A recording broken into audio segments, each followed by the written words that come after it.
Jerusalem is waiting just for you, oh Lord. They cannot see, they do not know the truth, oh Lord. Open their eyes, let them see you, let them feel you, let them hear you, 'cause you are here, oh Lord.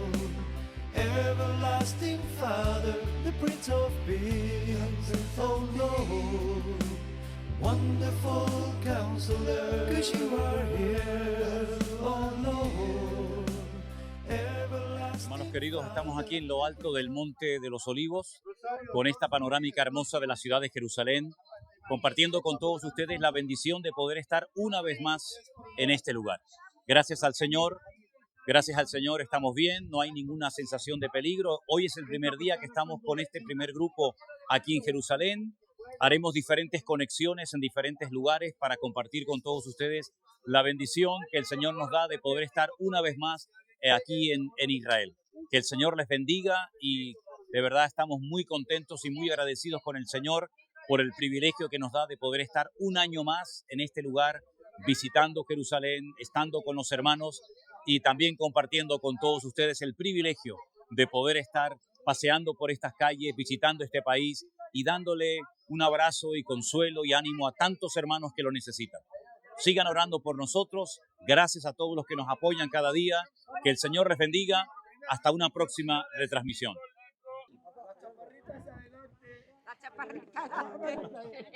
Yo después le digo que me saque una a mí sola, que quiero una sola. Cachucha afuera. Está en la panza todo. Está en la panza. Ahora está ahí en la pancha.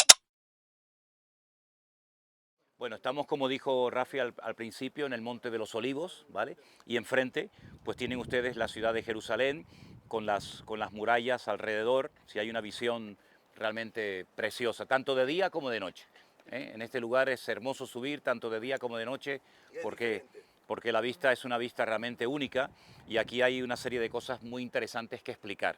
Déjenme que les lea un segundito unos versículos que era a los que hacía referencia anoche, para que ustedes se den cuenta de lo que yo les decía, de cómo a veces uno lee en la Biblia todo seguido y sin embargo cuando estás en el lugar te das cuenta de que no es realmente así, ¿no? Sí. Entonces presten atención a este capítulo de Mateo, que es el capítulo 24, donde dice lo siguiente.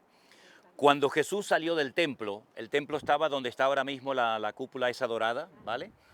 Cuando Jesús salió del templo y se iba, sus discípulos se acercaron para mostrarle los edificios del templo. Respondiendo él les dijo, ¿veis todo esto? De cierto os digo que no quedará aquí piedra sobre piedra que no sea derribada. Esas palabras que acabo de leer, el Señor Jesucristo las pronuncia allí, ese sería el antiguo monte Moriat. Era un monte, lo que pasa es que lo han aplanado, ¿vale? Para poder construir encima pues esas edificaciones que ven. Pero antiguamente cuando Abraham vino, que vino de la parte sur de Beersheba para sacrificar a su hijo Isaac en el monte, eso era un monte, no estaba aplanado como ahora. Eso se ha ido aplanando a lo largo de la historia y se ha ido ensanchando, ¿vale? Hasta que podéis ver lo que está ahí. Entonces dice, y él sentado en el monte de los olivos, sus discípulos se le acercaron aparte diciendo, dinos cuándo serán estas cosas y qué señal habrá de tu venida y del fin del siglo. Y toda la explicación que él da de Mateo 24 la dio aquí. Sin embargo, cuando uno lee el versículo 1, el 2, el 3 y el 4, parece que todo sucedió en el mismo lugar. Pero aquí te das cuenta que entre el versículo 1 y 2 y el 3 en adelante hay un espacio, y ese espacio es este que veis aquí. Ahí en el centro, por donde van aquellos coches, por allá abajo, ese es el famoso torrente del Cedrón. Allí arriba estaría, como ya digo, el monte Moriat, y aquí enfrente, en el este o en el oriente, estaría el monte de los Olivos. Entonces ellos salen del templo, van pensando por el camino la tremenda declaración que les acaba de hacer el Señor. Ellos están muy contentos, muy orgullosos de su templo y de repente acaban de oír del Señor que el templo va a ser destruido. Vienen meditando, vienen reflexionando y aquí es donde le preguntan cuándo, cómo, qué señal habrá de tu venida y del fin de toda esta era, ¿no? Entonces eso es muy interesante verlo aquí porque si estás en tu casa, en tu país, pues no lo aprecias, ¿de acuerdo? Veis que hay unas murallas que rodean la ciudad, no son el tamaño original de las murallas de la época, por ejemplo, de Jesús, ni de la época del Antiguo Testamento, son más pequeñitas, pero veis, por ejemplo, aquella puerta que está cerrada. Yo les voy a leer un versículo, reflexionen ustedes en él a ver qué es lo que les parece. Ahí en el centro de la muralla, si siguen la muralla, Sobre la muralla ven que hay como un cuadrado que sobresale y son dos puertas. Sí, dos puertas. es decir, no tiene sentido hacer una puerta y después tapiarla. Pues, ¿para qué la haces? Porque hubiera seguido el resto del muro, ¿no?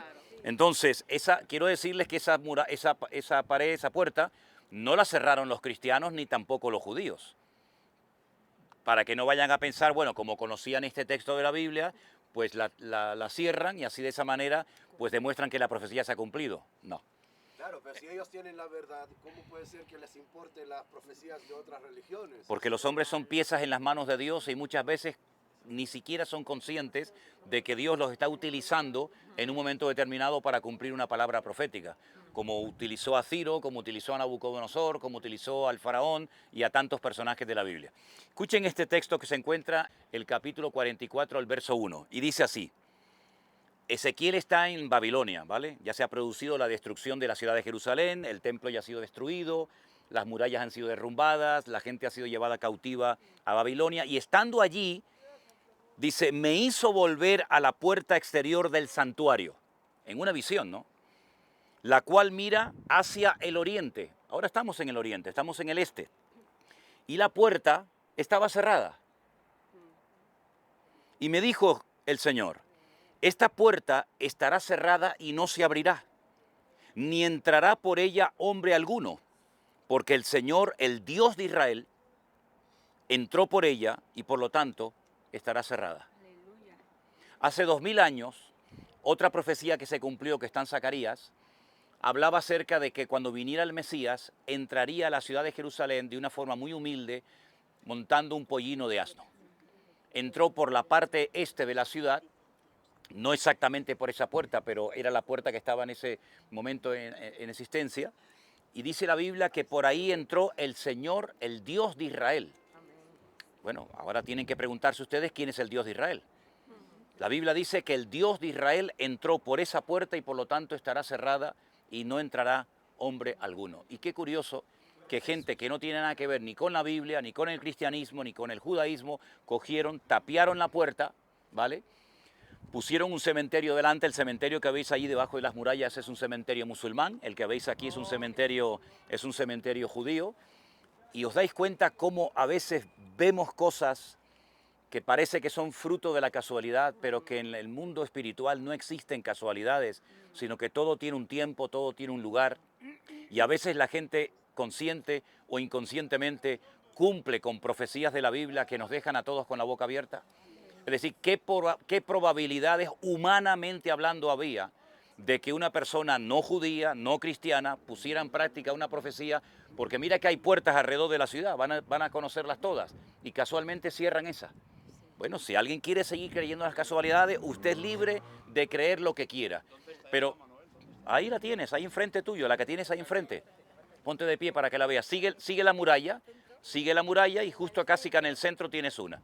Entonces, es interesante notar que a veces la gente atribuye a la casualidad, tiene más fe en la casualidad que en Dios. Y yo en la casualidad no tengo ninguna fe, pero en Dios la tengo toda. En el sentido de que vemos de que tarde o temprano, sí o sí, todo lo que está escrito se ha cumplido. Cuando el Señor Jesucristo dijo en su época, en su momento, que el templo sería destruido, era algo impensable. ¿A quién se le pasaba por la cabeza que ese templo, que estaba en pleno funcionamiento, aunque realmente él lo definió en aquella época como una cueva de ladrones, iba a ser destruido? Nadie se podía imaginar. Sin embargo, en el año 70 después de Cristo, unos poquitos años después de esa palabra profética que él dio, efectivamente el templo fue destruido. Y desde esa época hasta ahora mismo que tú lo estás viendo, el templo no ha vuelto a ser reconstruido. Ha pasado por diferentes manos. Ahora mismo, por ejemplo, ahí está la cúpula dorada, la otra cúpula que veis allá a la izquierda es la mezquita de Al-Aqsa.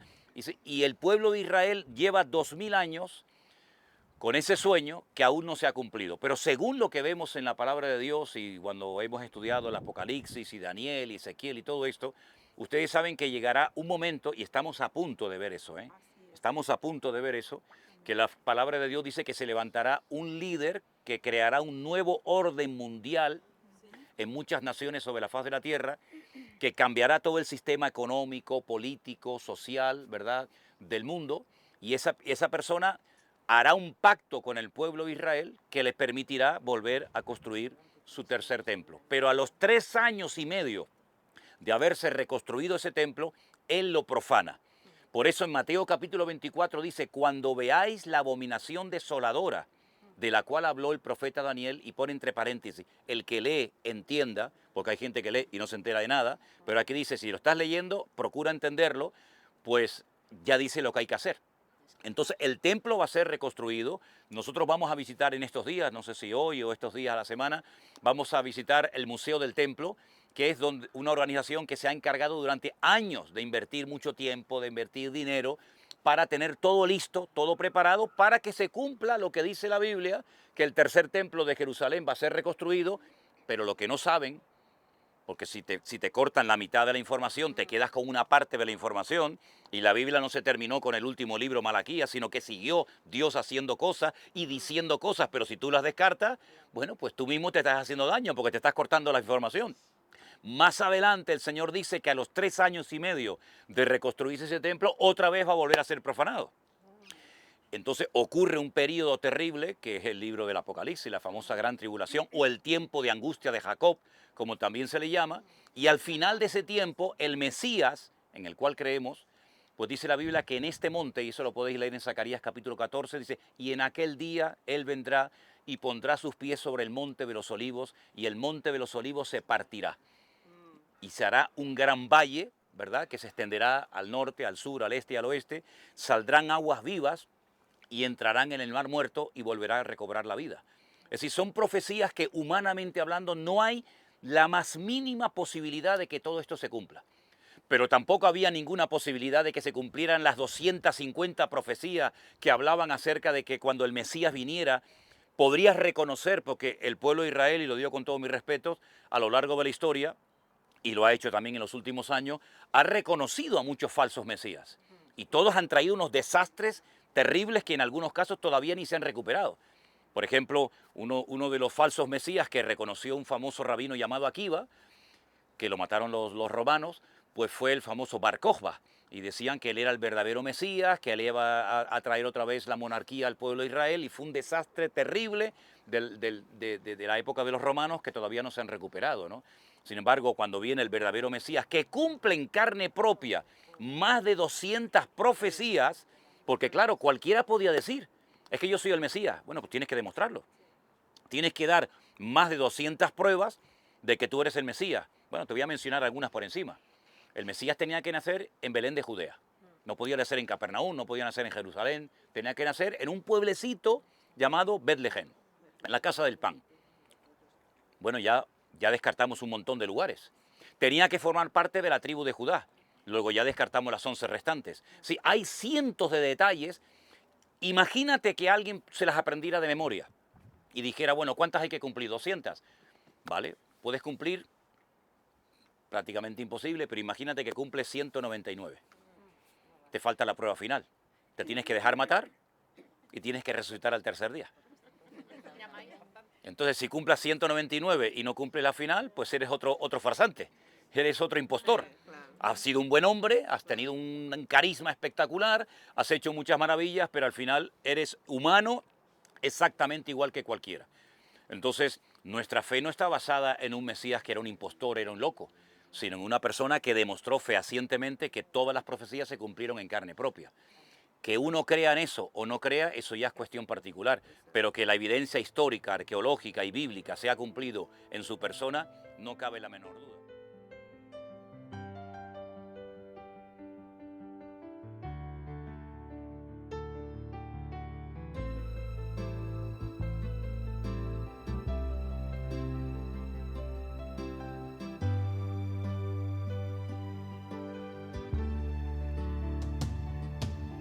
Jerusalem is waiting just for you, oh Lord. They cannot see, they do not know the truth. Oh Lord, open their eyes, let them see you, let them feel you, let them hear you, 'cause you are here, oh Lord, everlasting Father, the Prince of Peace, oh Lord, wonderful Counselor, 'cause you are here, oh Lord, everlasting Father, the Prince of Peace, oh Lord, wonderful Counselor.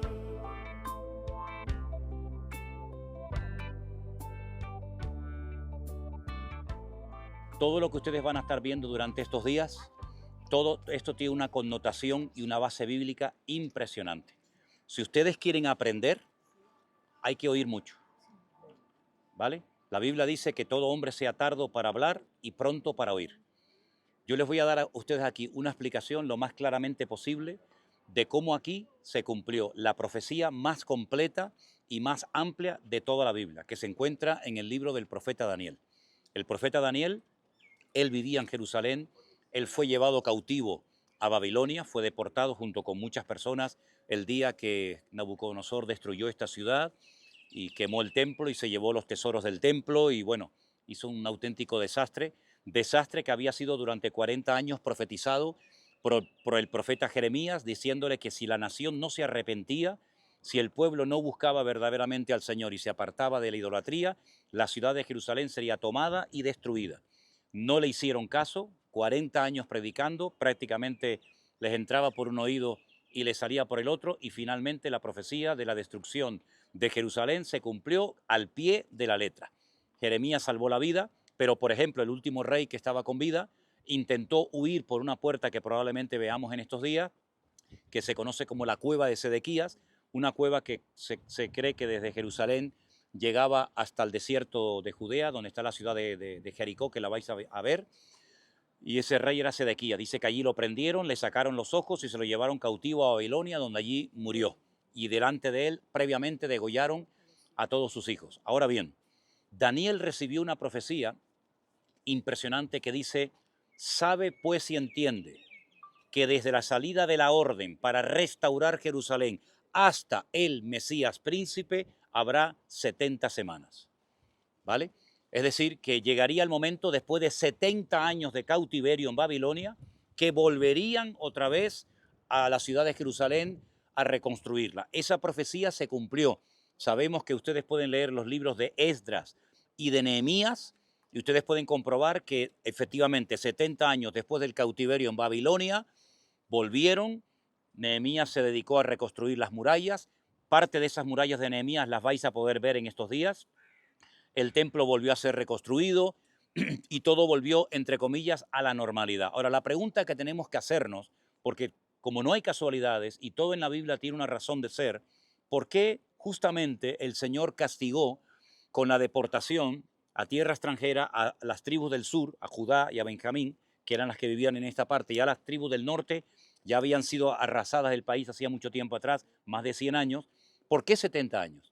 Bueno, hay que retroceder un poco en la historia, y cuando Josué logró entrar con las tribus de Israel aquí a la tierra prometida, a lo largo del camino su predecesor, que fue Moisés, recibió lo que conocemos la Torá o la ley, donde hay 613 mandamientos. En esos 613 mandamientos hay mandamientos y leyes e instrucciones para todo el mundo: agricultores, ganaderos, soldados, los futuros reyes, viudas, casados, solteros, etcétera, etcétera. Una de las leyes que Dios había dado a los agricultores, que creo que se llama la Shemitá, consistía en que cada 7 años tenían que dejar reposar la tierra. Era como un Shabbat de descanso, de reposo para la tierra. Todo el año. No se podía sembrar nada porque era un año que tenía que reposar la tierra. No sembrar ni cosechar. Nada. Durante los 490 años que vivieron aquí en el territorio de Israel, antes de ser deportados, la historia cuenta que muy pocos o prácticamente nadie se fió de poner esa ley de reposo de la tierra cada 7 años. Por consiguiente, Si durante 490 años no cumplieron con el reposo de la tierra, le debían al Señor 70 años de obediencia. 70 por 7 son 490. ¿Ven cómo encaja todo? Cuando la tierra reposó 70 años, pudieron volver otra vez a su tierra, los que quisieron, ¿verdad? Y la reconstruyeron y todos conocemos el resto de la historia. Pero antes de volver, el profeta Daniel recibió una profecía, que es la que os acabo de decir ahora, desde el momento que se diera la orden para restaurar y edificar Jerusalén hasta el Mesías príncipe, habrían 70 semanas, pero semanas de años, no de días, es decir, 490 años. ¿Qué es lo que ocurre? Si comenzamos a contar en una forma regresiva, desde que ellos salen del cautiverio en Babilonia, hasta que llegan aquí, hasta que llega el Mesías, porque el Mesías, ¿por qué llora aquí? El Mesías no llora solamente aquí porque dice, bueno, Jerusalén, Jerusalén, que matas a los profetas y apedreas a los que yo te envío. Dijo más. Dijo, ay, si tú conocieras hoy el día de tu visitación. Ese día era cuando el Mesías iba a entrar triunfalmente montado en un pollino de asno a la ciudad de Jerusalén. Pero no pasaron 490 años desde que salieron de Babilonia hasta que él entra montado en un pollino de asno. Pasaron 483. Si le quitamos a 490, 483, ¿cuántos faltan? Pero desde Cristo hasta hoy en día han pasado 2000, no 7. Esos 7 años, que es la última semana o la 70ª semana de Daniel, es los 7 años de historia del libro del Apocalipsis. ¿Te das cuenta? Entonces, todo encaja de una forma extraordinaria. Por eso los magos que vinieron de Oriente con una fortuna tremenda, ¿de dónde la sacaron y quién se las dio? Daniel fue eunuco, Daniel no tuvo descendencia. Probablemente toda la fortuna, porque Daniel llegó a ser un hombre tremendamente influyente y muy rico en Babilonia, como él sabía la fecha de la venida del Mesías, de su primera venida, no de la segunda, que nadie lo sabe, esta gente vino con todo el dinero necesario, todo lo que necesitaban para poder huir del país, sus padres, 2 años a Egipto para salvar la vida del niño y después volver, pero no volvieron a donde había nacido, sino se fueron a vivir a la ciudad de Nazaret. Por eso se le conoce a Jesús como Jesús de Nazaret, aunque nació en Belén de Judea, ¿de acuerdo? Entonces Jesús sabía perfectamente que el pueblo no era consciente de lo que significaba la entrada triunfal del Mesías. Ahora, cuando el sumo sacerdote venía en la fiesta de la Pascua o días previos a la fiesta de la Pascua, recuerden que las 3 fiestas de obligatorio cumplimiento eran, número 1, la Pascua, Pesaj, 50 días después Shavuot, o vulgarmente la fiesta de Pentecostés, y la última del año era la fiesta de Sukkot o la fiesta de los tabernáculos. Ahora mismo la acaban de terminar con el último día, que es el día de la fiesta, la Simchat Torah, ¿no? Que el año pasado pasó aquella tragedia terrible. Entonces, ¿qué ocurre? Estas 3 fiestas son fiestas proféticas. No solamente fiestas que se tenían que cumplir, sino fiestas que apuntaban a algo más que simplemente un cumplimiento de una semana o de unos pocos días. En la primera fiesta, el cordero era sacrificado. Jesús fue el cordero de Dios que fue sacrificado. En la segunda fiesta, que era cuando se recibió la Torá en el desierto, fue cuando 50 días después de la ida, de la marcha del Señor Jesús, es cuando desciende el Espíritu Santo en una forma tremenda, masiva, en la casa donde estaban reunidos orando, ¿verdad? Y la otra no ha tenido todavía su cumplimiento, pero la tendrá en el libro del Apocalipsis. Lo curioso de todo esto es que los sacerdotes iban a Belén a buscar los corderos para la Pascua. Y Belén estaba por el sur, pero nosotros no estamos en el sur, nosotros estamos en el este. Y cuando venía el sacerdote con los corderos y lo veían en el horizonte con sus corderitos, decían todos, Baruch haba Beshem Adonai, bendito el que viene en nombre del Señor. Pero esa fue la frase que le estaban diciendo al Señor el mismo día que entró por la cara este de la ciudad. Y por eso le decían, dile a tus discípulos que se callen, que eso no se le tiene que decir a este. Eso es lo que se le dice como bienvenida al sacerdote. Y él dijo, si estos se callan, las piedras hablarían. Porque él era el verdadero cordero que tenía que venir, pero lógicamente no lo reconocieron porque durante un tiempo, dice la Biblia, que el pueblo estaría como velado, estaría como ciego hasta que finalmente lograría entender. Entonces, todas esas cosas Jesús las sabía perfectamente, eran profecías que se estaban cumpliendo, pero la gente, no sé, tal vez por su ignorancia, por su frialdad o por lo que fuera. De todas maneras, tenemos que partir de la base de que hace 2000 años el templo de Jerusalén, aunque estaba funcionando, lo vuelvo a repetir, lo dije arriba, era una cueva de ladrones. Lamentablemente, Anás, Caifás, los sacerdotes eran un ejemplo pésimo. Y la gente prefería ir, como vamos a ver, ir al estanque de Betesda a esperar algo que tenían que haber esperado en el templo de Jerusalén, pero que allí ya no había gloria, no había presencia del Señor por la inmoralidad, por la corrupción terrible. Había un negocio con todos los que venían a hacer sus sacrificios terrible, ¿no? Era muy triste. Entonces aquí el Señor llora, se quebranta ante la ciudad, porque no cabe la menor duda de que él sabía que estos que le estaban dando la bienvenida, esa misma semana iban a pedir su cabeza delante de Poncio Pilato. Así son las gentes. Hoy el que te levanta a los altares, mañana te mete una puñalada o viceversa, ¿no? Por lo tanto, no nos dejemos, no se nos suba el ego cuando te aplauden, ni te hundas cuando te critican, porque tanto una cosa como la otra muchas veces no coincide con la realidad. Tu mirada tiene que estar puesta en el Señor, te aplaudan, te crucifiquen o lo que sea, en el Señor está nuestra confianza y no en el respaldo popular, que eso es muy voluble, muy variable, ¿de acuerdo? Muy bien, hermanos, pues no sé si... Dígame. Esa es la puerta que veíamos arriba. Bueno, decirles que todo lo que están viendo, las murallas y las puertas, no tiene nada que ver con la época de Jesús. Estas murallas son del siglo XVI, construidas por Sulimán el Magnífico, ¿vale? De hecho, hasta el perímetro de las murallas más pequeño que el de la época de Jesús. Si David vivía allá abajo, todo eso era la ciudad de David, donde vivía el rey, ¿a quién se le ocurre hacer unas murallas y dejar la vida del rey fuera? Las murallas eran mucho más grandes, estas son más pequeñas, el perímetro, ¿de acuerdo? Pero digamos que recuerda el lugar por donde entró el Señor, aunque no entró específicamente por esa puerta. Pasa que los musulmanes... Esa puerta será también la puerta de donde el Señor regrese cuando se abra el Señor cuando regresa al Monte de los Olivos. Y es que el Señor no necesita que abran la puerta para entrar, porque Él dice, yo soy la puerta. Ustedes cierren lo que quieran. ¿Por qué los musulmanes han tapado? Porque eso lo tapió un musulmán. Porque como ellos saben de que los judíos quieren volver a reconstruir el templo y los sacerdotes no pueden tener contacto con muertos ni visitar cementerios, dense en cuenta que cuando murieron los hijos de Aarón, Aarón no pudo ir al funeral, porque los sacerdotes no pueden tener ningún contacto con muertos ni de cerca ni de lejos. Entonces lo que hicieron fue, para que se contaminaran, pusieron un cementerio para que no pudieran entrar a ministrar los sacerdotes. Pero no es para que Jesús no entre. El Señor, mira, yo siempre he dicho que la gran piedra que pusieron en el sepulcro de Jesús, que dice que se rodó, no se rodó para que Él saliera, se rodó para que tú y yo pudiéramos entrar. Él no necesita que le rueden la piedra, somos nosotros los que tenemos que entrar. Ahora es interesante porque eso lo vamos a ver allí. Cuando Pedro dice, María Magdalena va y le dice a los discípulos, oye, que lo he visto, ha resucitado. Salieron corriendo, dice que fue corriendo Juan y Pedro. Juan llegó primero a la puerta, pero no se atrevió a entrar. Pedro dice que entró, vio y creyó. ¿Y qué fue lo que vio para creer? Bueno, cuando una persona terminaba ya de comer, estaba comiendo en la mesa, estaban los criados, estaban los sirvientes por allí, si por lo que sea el amo tenía que levantarse al baño, a atender a alguna persona, lo que sea, pero digamos que iba a volver, cogía la servilleta y la doblaba muy bien, la ponía bien dobladita y la ponía encima de la mesa diciendo voy a volver. Pero si la hacía así como y la tiraba, es que ya había terminado de comer.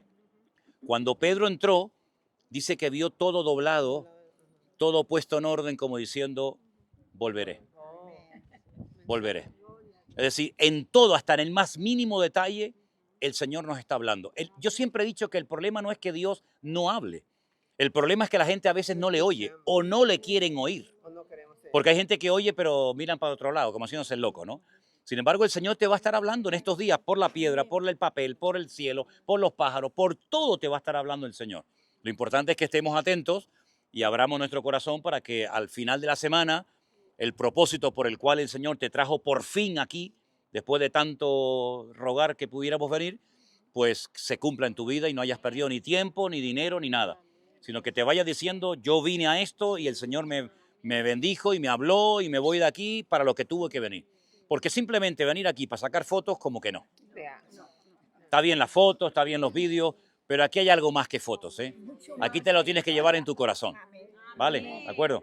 Bueno, pues seguimos caminando, Y lo chicos. de la piedra nos vas a explicar después, la piedra de construcción que es Yeshua, nos explicas. Eso ya lo dije antes, que fue la piedra que Ah, tiraron sí. al barranco, que después la tuvieron que bajar a buscar otra vez, vale, porque era la fue piedra angular la del piedra templo, del la que templo. cierra el templo, La el ángulo. El ángulo, ok. Sí, ahí abajo la tiraron. Y al final del torrente de Cedrón era donde quemaban la basura, que siempre estaba ardiendo y de ahí viene la palabra infierno.